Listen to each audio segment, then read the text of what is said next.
The atmosphere in the hospital is heavy with gloom. A melancholic ringtone fills the air as the automated voice on the other end of the line says, "The number you have dialed is temporarily unavailable. Please try again later." It's 12:37 p.m. on April 10th, 2019. Kong Jiwon sits on her hospital bed, staring at her phone, trying once more to call her husband. But there's no answer, no text reply, no sign of him. He hasn't visited her since she was admitted. Jiwon, a young woman battling a terminal illness, is left to face her fate alone. The doctor has already told her she has only a few months left to live. The nurses, witnessing her suffering, do their best to care for her. But when a nurse arrives with Jiwon's medication, she finds the bed empty. Jiwon is gone, having slipped away unnoticed, determined to spend her remaining days on her own terms. While waiting for a taxi, Jiwon reflects on the contrast between her deteriorating health and the beauty of the world around her. It's springtime, and as cancer ravages her body, the flowers bloom vibrantly. How envious she feels. When the flowers wither, they still retain their beauty. A taxi pulls up and Jiwon gets in, directing the driver to the apartment she shares with her husband. The driver glances at her, his expression filled with concern. "Are you in a lot of pain?" "You'll be better soon," he reassures her. Jiwon says nothing, lost in her thoughts. It's been a long time since she's heard the local dialect in Seoul. A familiar image flashes in her mind, memories of happy times, when her father was still alive. There was a time when she truly experienced joy. The driver, noticing her silence, continues to encourage her. "Have you ever heard the saying, 'The child who died yesterday still wants to see tomorrow today'?" he asks. "If I were that child, I would probably think the same way," Jiwon replies wearily. "But even if I had to die today, I wouldn't want to see tomorrow. Nothing good would come my way anyway." The driver chuckles softly. "But if something good did happen, wouldn't you be happy?" he asks. The car comes to a quick stop beneath her apartment building. Jiwon reaches for her wallet to pay the fare, but the driver waves her off, refusing to take it. "Consider it pocket money from your father for your outing. Good things will come your way. You'll recover, make lots of money, travel the world, and meet someone who also feels like he's already dead."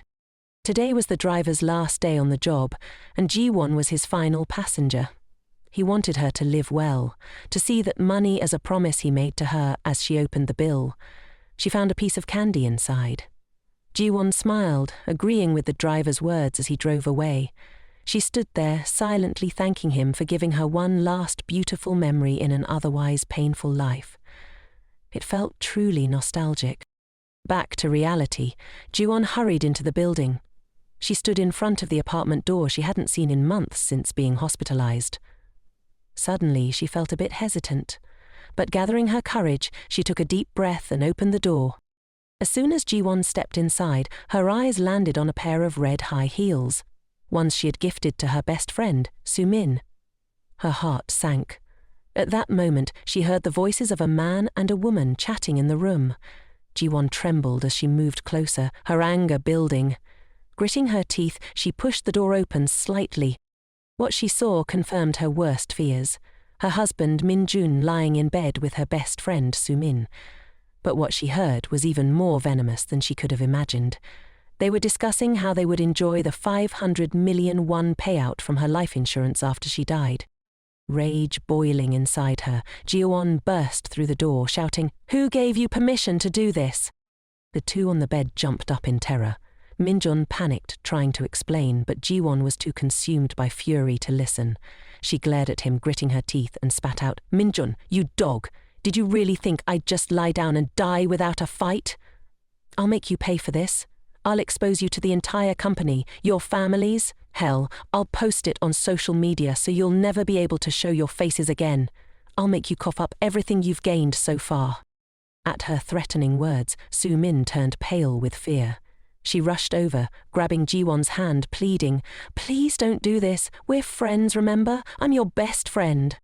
Jiwon laughed bitterly, shaking her off. "Best friend? What kind of friend dates and leeches off her dying best friend's husband, all the while counting down to her death so she can cash in on life insurance? Do you even understand how disgusting you are? Sumin, terrified, dropped to her knees, begging Ji-won not to expose her to her family and the company. Through her sobs, she cried, "Please, don't ruin my life. I have to live. You're going to die anyway, but I'm not." Those words ignited Ji-won's fury. Without thinking, she grabbed Sumin by the hair, her rage blinding her as she shook her violently. But before Ji-won could act any further, Min-jun stepped forward and struck her across the face with enough force to leave her dazed and stumbling. Ji-won stood in shock, staring at Min-jun. "Did you just slap me?" she asked, disbelief in her voice. He shrugged casually and sneered. "You can hit others, but others can't hit you. Just get lost already. Stop dragging us all down with your miserable life. You're going to die anyway, so why bother tormenting everyone else?" Feeling utterly defeated, Ji-won's voice trembled as she replied, "It's because of you and your family that I ended up like this. Your family looked down on me because I grew up without a mother. My dad died of cancer and you took all my money to invest in your worthless stocks. If I'd been hospitalized earlier, maybe I could have survived longer, but now? Even if I die, I'll drag all of you down to hell with me. I won't let any of you die peacefully." Her words left Min-jun both shocked and furious. In a blind rage, he raised his hand and struck Ji-won again. She was too weak to dodge, and her head slammed into the corner of the table. Fresh blood poured out, and Ji-won collapsed to the floor, unconscious. Min-jun and Sumin looked down at her, but they didn't even care anymore. They were too consumed with panic over what to do next. Sumin nervously muttered, "What are we going to do now?" while Min-jun paced, his eyes betraying a hint of panic. Things had escalated far beyond their control. As for Ji-won, in her fading moments, the doctor's words echoed in her mind. 3 months at the shortest, 6 at the longest, and if a miracle happens, maybe 10. But at the age of 37, Ji-won would not even live out those few short months. In the midst of her pain, she heard a voice. A warm, loving voice. It was her father's. His presence was so unlike the cruel intentions she had just faced. Juen turned toward him joyfully. She saw her father's familiar figure, his hand reaching out to her. In that moment, memories of the promise she made to him flooded back. "You must live a truly happy life in the future," he had told her. She had agreed to that promise long ago. Her father smiled at her, content, before slowly fading away. As cherry blossom petals bloomed and fell to the ground outside, Ji-won's world went quiet. Suddenly, a noise jolted Ji-won awake. Someone was gently shaking her shoulder. When she opened her eyes, she was startled to see Assistant Jae, a colleague who had left the company 10 years ago. Concerned, Jae asked, "Ji-won, are you okay?" Ji-won, still dazed, tried to make sense of what was happening. She looked in the mirror and was shocked to see herself looking young and full of life. What on earth is going on? The last thing she remembered was being struck by Min-jun, hitting her head on the table and dying. Now, here she was, alive. Confused and bewildered, she glanced at the phone on the table. It was vibrating. Ji-won picked it up and stared at the screen. The phone was familiar, the one she used years ago. The date displayed was April 10th, 2009. She quickly reached for her glasses and put them on to see clearly. "Ending a painful marriage by being killed by my husband and best friend. Yet here I am, back in my life 10 years ago. What is happening? Am I dreaming? Is this some kind of replay of the life I always wished for before I died?" Ji-won sat down in the chair, her mind racing. Why had she returned to 10 years ago? She was puzzled, her thoughts spinning wildly, when suddenly a familiar voice called out behind her. That voice made her heart race and her vision darken with anger. She turned around, and there he was, Min-jun pretending to care. "What are you doing out here? You don't look too well. Should I buy you some medicine?" he asked, feigning concern. But looking at his face now, all Ji-won could think of was how he had once yelled at her in anger, how he had humiliated and betrayed her. Hatred surged through her body. She stood up abruptly, filled with fury, and began to walk away. Min-jung grabbed her hand, confused. "Why are you acting like this all of a sudden?" he asked. Ji-won angrily yanked her hand free, shouting, "Let go of me! Don't talk to me, and don't ever look at me again!"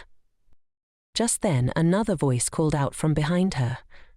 "Ji-won, what's going on? I heard some arguing in here." The voice sent a wave of panic through her.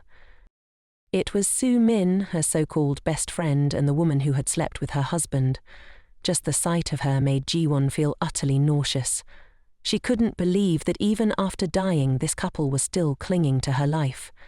She muttered curses under her breath. "Go to hell, you scumbags." Su-min, still clueless, asked, "What's wrong, Ji-won?" Looking at her fake, concerned expression, Ji-won trembled with rage. The anger boiled inside her, and she wanted nothing more than to lash out. The resentment she had suppressed for so long was bubbling to the surface. Just as she was about to act, Assistant J appeared and interrupted. "The manager is looking for you," Assistant J said, urging her to hurry over. Ji-won wiped away her tears with the back of her hand and left without another word. Yet sorrow still gripped her heart. "Where am I? Why couldn't I have died more beautifully?" She felt lost, trapped in the memories of 10 years ago, where someone always stood alone in her mind. Someone distant yet familiar, always in shades of black and white. Ji-won walked into the office, her eyes landing on the nameplate on the desk. Jo Jin-hyuk, manager.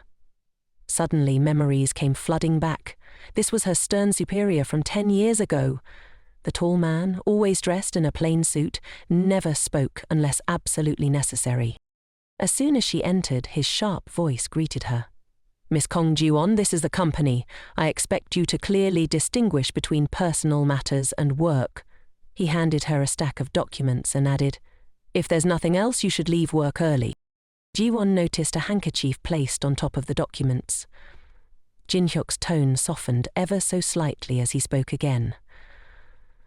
"Manage your personal emotions so they don't affect your colleagues." She quickly bowed her head in thanks and turned to leave, lost in her thoughts. As she walked, she accidentally tripped over a trash can. Before she could fall, a pair of hands reached out and caught her. "Are you okay?" came a concerned voice from behind her. The familiar voice of the department head echoed in her ears. This was the first time Ji-won had come face to face with the department head, standing so close to him. Ji-won replied that she was fine, pushed the department head away, and hurriedly ran off.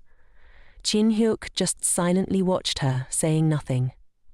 After tossing the documents onto her desk, Ji-won thought to herself that she had to get out of there. Perhaps reliving this hellish time was her punishment.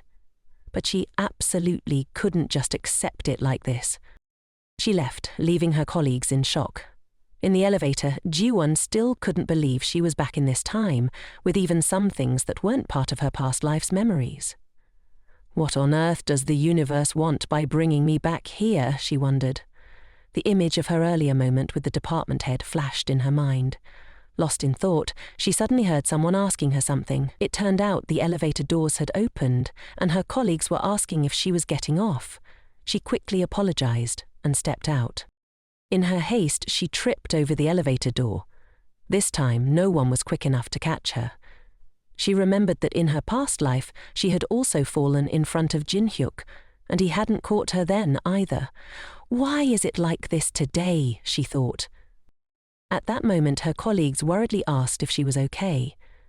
Jae-won, feeling all mixed up, thanked them and ran out of the company as fast as she could. This time, she didn't trip at the door. She sprinted away from that suffocating place, and it wasn't until she was outside that she finally stopped to catch her breath. Ji-won gazed at the cherry blossoms blooming around her.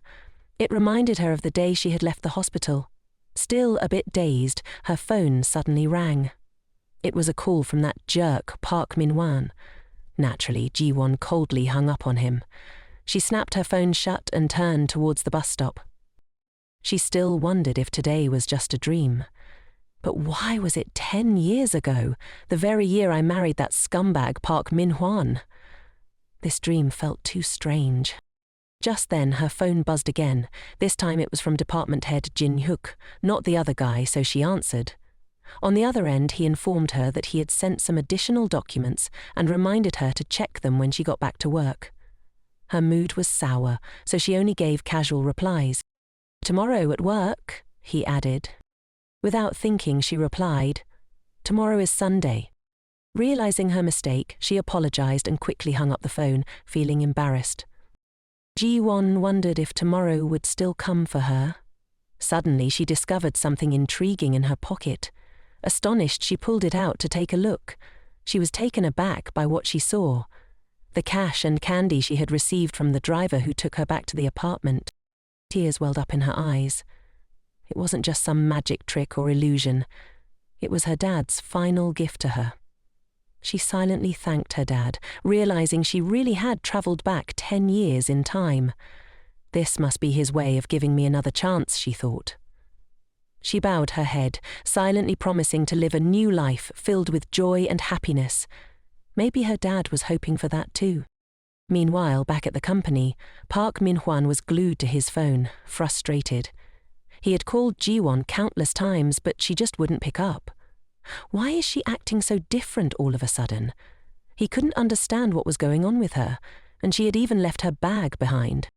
At that moment, Jo Soo-min, sitting across from him, curiously asked if he had managed to reach Ji-won. Min-hwan sighed and said it was no use. Ji-won was clearly upset about something. He planned to clock out soon and go find her, plus bring her bag back. Seeing his concern, Soo-min suggested they swing by Ji-won's favourite chicken joint after work to grab some takeout for her. "She'll totally love it," Soo-min said with a smile. Min-hwan happily agreed. Just then, the department head voiced his annoyance from the back. "Park Min-hwan, if you're still in the work zone, it's time to focus on the task at hand." His boss's words instantly had the two scrambling to apologize. Back at her seat, Soo-min pulled out her phone, scrolling through the messages she had sent to Ji-won, all unread. Her innocent face now twisted with resentment. Is she really ignoring all my messages? She wondered bitterly. Outside, it was a sun-soaked day full of bright vibes.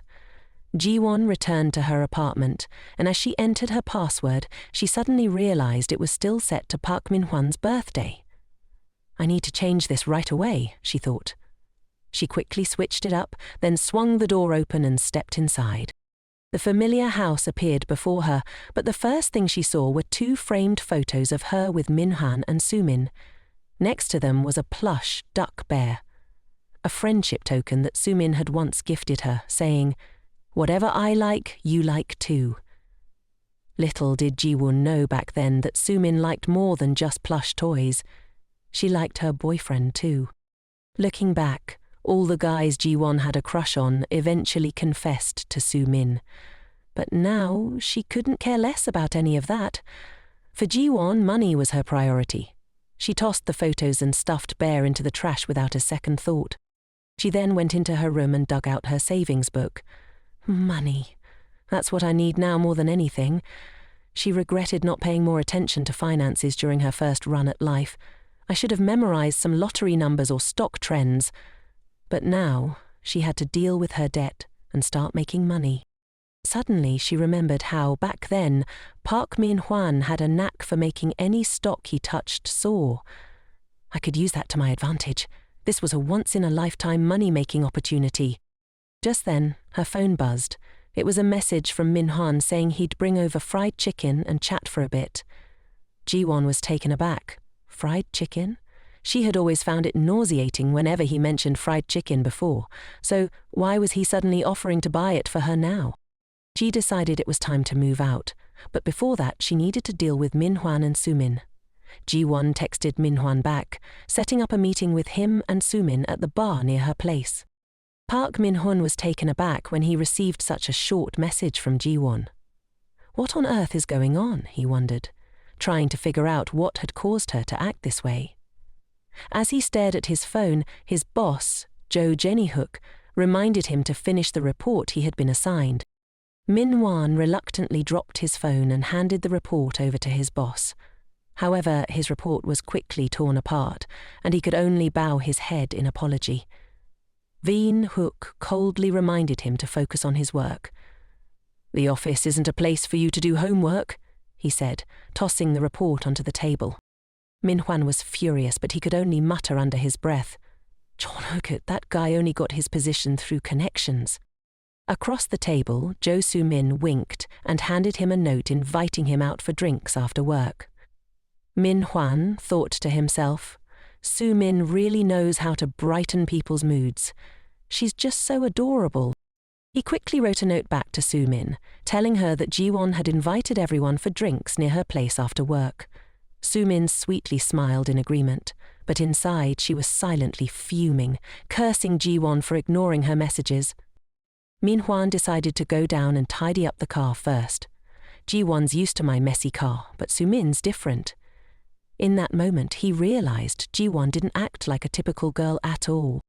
Meanwhile, Ji-won was standing in front of her wardrobe, unable to believe how she had dressed 10 years ago. How did I not see it? Everything she owned was just outdated button-up shirts. She hadn't even bothered with makeup and always tied her hair in a ponytail, wearing oversized glasses that completely hid her beauty. Since today would be the last party with her boyfriend and best friend, she couldn't afford to go out looking like this. Ji-won picked up her curling iron and plugged it in. Just then, her phone buzzed with a new message, but because it was resting on the edge of the table, the phone slipped and fell to the floor. Ji-won reached down to pick up the phone, but just as her hand was about to touch it, she froze. A memory from the past suddenly came rushing back. She remembered sitting at her vanity, turning on the curling iron when a message had come in. The phone had dropped, and as she bent down to pick it up, her hand got caught in the cord, causing the curling iron to fall and burn her wrist. This time, however, Ji-won was careful. She picked up the phone gently, and her wrist remained unharmed. It was as if she had learned from her past mistake. The realization hit her. Fate could be changed. On her phone was a message from Min-hwan, saying he was on his way and that he had a gift for her. A gift? Ji-won thought back, rummaging through her memories. That day, Min-hwan and Soo-min had brought beer and fried chicken. Back then, she hadn't realized how well those two clicked together. A plan started forming in Ji-won's mind. If they liked each other so much, then let Soo-min marry Park Min-hwan in my place. She arrived at the bar early to wait for the others. She hadn't even taken more than a few sips of her drink when she heard someone calling her name. It was Min-hwan and Soo-min, the lovey-dovey couple arriving together. Soo-min cheerfully suggested that she would treat everyone to drinks today. Min-hwan explained that Soo-min had come here out of concern for her. Soo-min asked Ji-won how she was doing, pretending to be concerned. Ji-won couldn't stand her fake worry, so she casually replied, "Just to get it over with." She ordered food and asked the other two if they wanted anything else. Min-hwan, noticing a dish on the menu, asked Soo-min if she could eat that one, suggesting they order something different. Soo-min just smiled and said, "I like everything Ji-won likes." Ji-won noticed the earrings Soo-min was wearing. Soo-min had given her a pair just like them, and Ji-won had worn them without realizing they didn't suit her at all. In front of Ji-won, Soo-min chatted with Min-hwan without a care in the world. Min-hwan remarked that he was surprised the two were such close friends since they looked so different from each other. Soo-min grinned and said, "Ji-won had no friends growing up, so she always clung to me. Because she was petite, she could only wear clothes like this."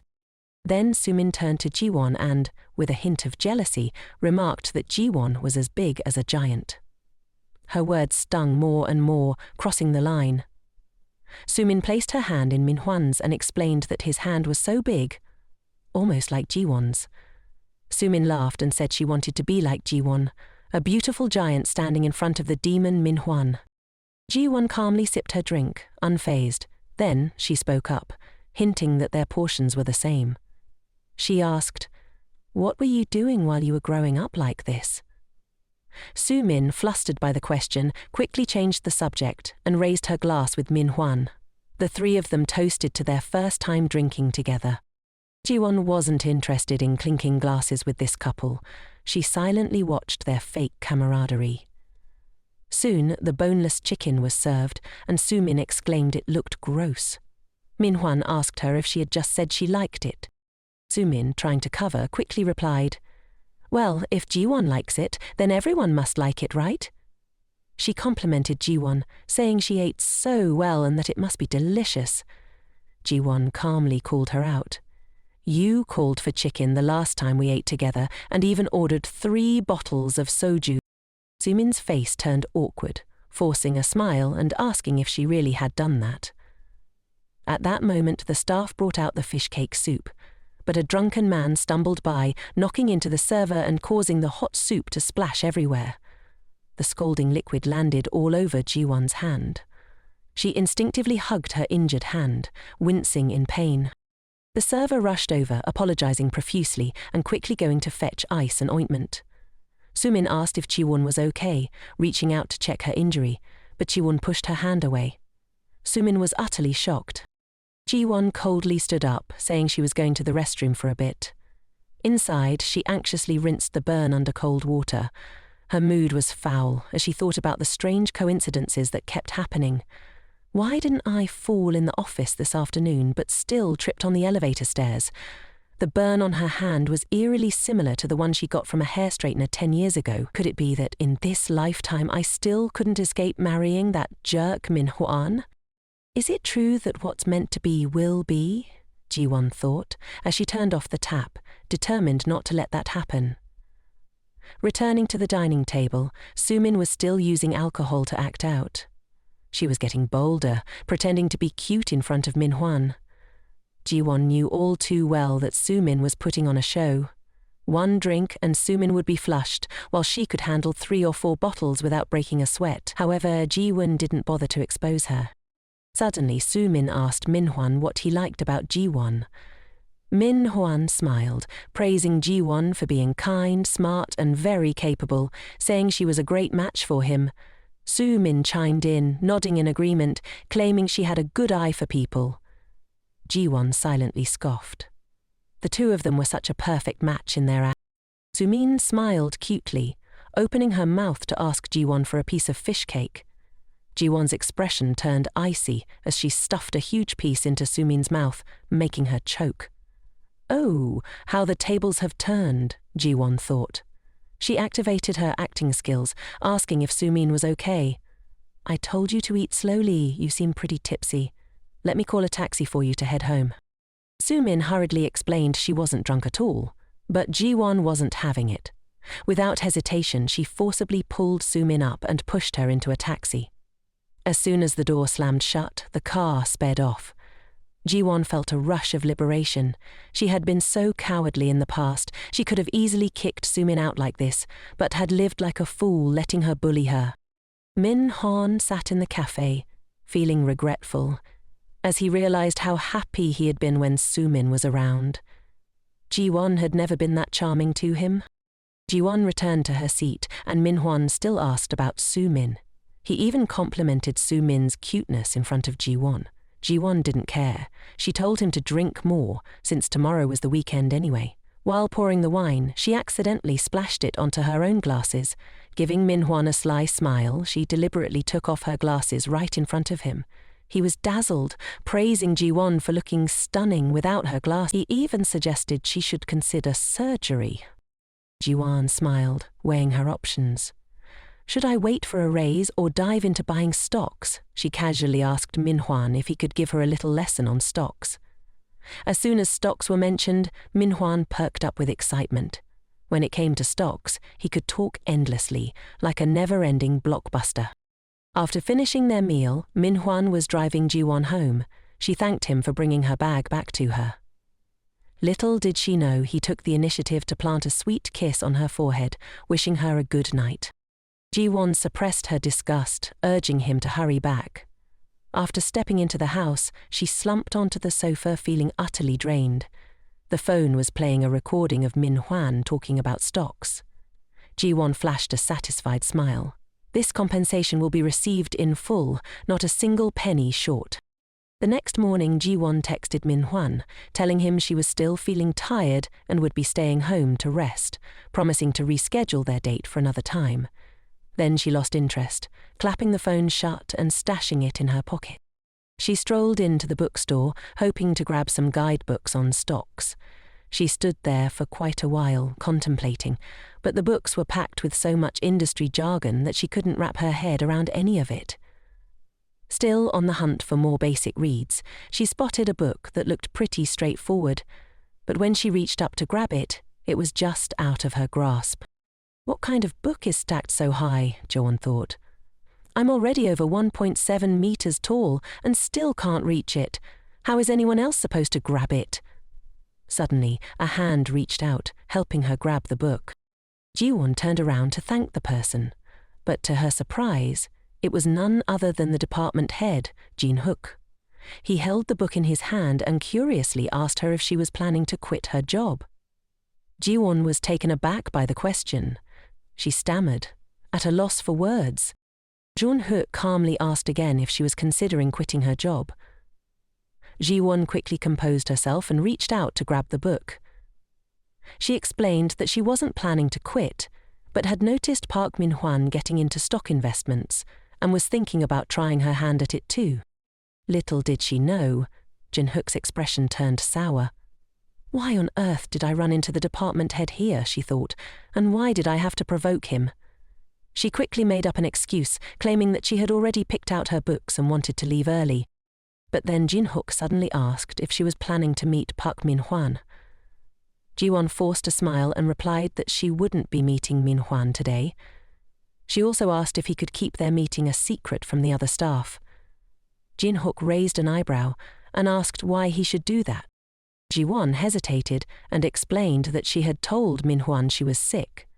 He asked if she was really unwell, to which she smiled and replied that she was perfectly fine. It was just the weekend and she wanted some time alone. Jin-hook seemed about to say something, but when Ji-won asked, he simply said it was nothing. He turned as if looking for a book on the shelf and told her to head home, saying they would see each other at the office tomorrow. Ji-won prepared to leave, but couldn't shake the feeling that he seemed to have something more to say. Suddenly, he glanced up and complimented her earrings, saying they suited her well, unlike the previous pair. Ji-won was taken aback. Those earrings were likely the ones Soo-min had given her as a friendship token. She remembered that the department head had also mentioned that the previous earrings didn't suit her. She politely bowed to thank him and asked to leave first. For some reason, she felt a strange discomfort in her heart, but didn't dwell on it. She didn't notice Jin-hook watching her thoughtfully from behind. The next day, after arriving at work, Ji-won looked at the clock, which showed just past 7, and noticed the office was completely empty. She sighed, realizing this was the first time she had come to work so early. Suddenly, she spotted Jin-hook, who had been there for who knows how long. Curiously, she walked over to him and saw that he was sitting with his eyes closed, looking like he was in a deep sleep. She pulled the curtain shut, commenting that if he was tired, he could have come in a bit later. She stared at him, realizing his skin looked even better up close. Without his glasses, he looked just as handsome. Jin-hook suddenly opened his eyes, surprised to see Ji-won standing so close. He asked if she was really at work this early. Ji-won jumped a little, then laughed and replied that she was making up for leaving early last Friday. She quickly returned to her desk and fired up her computer. As she did, she recalled what Park Min-hwan had said about the pharmaceutical company, GA. Right now, the stock was priced at 8,000 won, and if she remembered correctly, this stock was about to pass its review. In a month, the price would skyrocket 6-fold.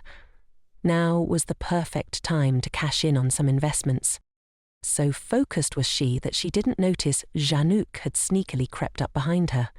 He said it was convenient to grab breakfast, so he got her coffee and a morning meal. Janook hesitated instinctively, preparing to decline, but then she paused. If she wanted to change, she should stop this habitual rejection. She decided to flash a bright smile and thank him. Thanks for treating me to food. From now on, she would embrace life and welcome the care of others. Jin-hook furrowed his brow in silence as if taken aback by something. Then he turned and told her to keep working before walking away. Ji-won was left feeling bewildered. Did he just blow up? It's true they were getting closer, but she still couldn't quite grasp his character. She turned back to the computer, shaking off what had just happened. Forget about it. There was something far more important going on right now. It was 8:23 a.m., and she had just finished the breakfast that the boss had picked up for her. Then, diving into the stock market with a sprinkle of fun, she started investing in GA Pharmaceuticals. She snatched up 2,500 shares, investing 20 million won like a true stock market superstar. Just then, Assistant Jane arrived at the company, ready to steal the spotlight. Department head Kim also showed up and chatted with the manager in the meeting room. Next up was the dynamic duo, the handsome guy and the green tea, who just so happened to bump into each other right outside the company gate. Soo-min casually asked why Ji-won had arrived so early, but she coldly replied that, at the office, she should call her assistant Kong. Soo-min shyly apologized to Ji-won. Min Hanan, standing on the sidelines, disagreed, saying that no matter what, they were still best buddies and there was no need to be so stiff like that. Ji-won didn't even look at him, remaining focused on her computer as she told him he should pay more attention while at the office. Min Hwan seemed oblivious to Ji-won's unusual behavior. He chuckled and inquired why she was sipping on an Americano today instead of her usual cappuccino. Ji-won kept a straight face, sipping her coffee. "This is a gift from my boss," she said, then added, 10 years ago, I was all about sweet treats like cappuccinos, while the boss was the only one who enjoyed the bitter notes of an Americano. No matter how bitter it gets, I still prefer sipping on an Americano." What did someone like Park Man-won even have to say about that? Ji-won stood up, pretending to stroll past Park Man-won's desk. He was currently in the peak phase of stock acquisition, and she wasn't about to let him rake in all the profits alone. Ji-won glanced at his computer screen and saw him selling shares of GA Pharmaceuticals. She was taken aback. Why on earth was he selling at this moment? Could it be that the future had changed? What on earth was his reasoning for selling those shares? They were supposed to skyrocket 5-fold in a month. What was going on? The only fate she wanted to change was her own. 10 years ago he had invested in GA Pharmaceuticals, and the profits had multiplied. But why had she just seen him sell a total of 3,500 shares? Why was this happening right after she bought those shares? Ji-won bit her lip, completely puzzled by Park Min-hwan's calculations. Suddenly, Min-hwan asked what was wrong, startling Ji-won.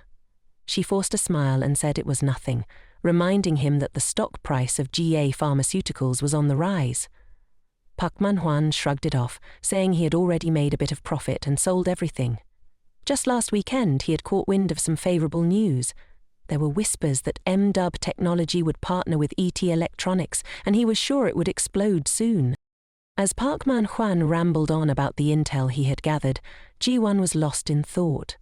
A company like M-Dub, even one as clueless about stocks as her, was well known after introducing new technology in mobile phones. The stock price had skyrocketed in no time, only for the CEO to flee abroad a month later, causing massive losses for investors. But why was he planning to invest in such a company now? After grabbing the documents, Park Man-hwan winked at her, saying he was sharing this news with her alone and that she shouldn't tell anyone. He left, leaving Ji-won deep in thought. If things that never happened in the past were to occur, it meant a different future would unfold. The futures of those involved would also shift. She rolled up her sleeve to check the time. If the events from the past were to unfold, could it be said that she had snatched away someone's luck? She had to find out, but how should she go about it? Min-hwan returned to his desk. Ji-won approached and asked if he wasn't going to have lunch. He replied that he was just about to go eat. She smiled and told him she was also planning to grab a bite, asking if he wanted to join her. Moments later, Ji-won, Park Man-hwan and Soo-min stood in front of the elevator. Soo-min cheerfully remarked that it seemed like this was the first time the three of them were having lunch together at the office. Park Man-hwan was surprised and asked why she was inviting them to lunch today. Didn't she usually avoid having others gossip about her love life at work? So they had never eaten together before. Just a moment ago she had been laughing and inviting him to join her, yet Ji-won remained pensive and silent. Noticing her silence, Soo-min asked if Ji-won had just bought that shirt, saying she had never seen her wear it before. She smirked and complimented her, saying the shirt looked great and really suited her. Ji-won merely smirked back, thanking her. In that moment, she was thinking that in just a little while, the white shirt she had just been complimented on would be drenched in soup, turning it into a filthy mess in the company cafeteria. The three of them stood in line to choose their meals. Soo-min cheerfully told the chefs that she loved kimchi soup and asked for a generous serving. The chef happily obliged, serving her a full bowl of kimchi soup, while she smiled and thanked him. Ji-won, standing next to her, coldly said she only needed a little soup. After getting their food, she and Soo-min went ahead to find a table to sit at. Soo-min, carrying a heaping plate of rice, pretended to look around for a table. Ji-won silently counted down the seconds, preparing for the moment when Soo-min would spill the soup all over her. She noticed Soo-min smiling mischievously,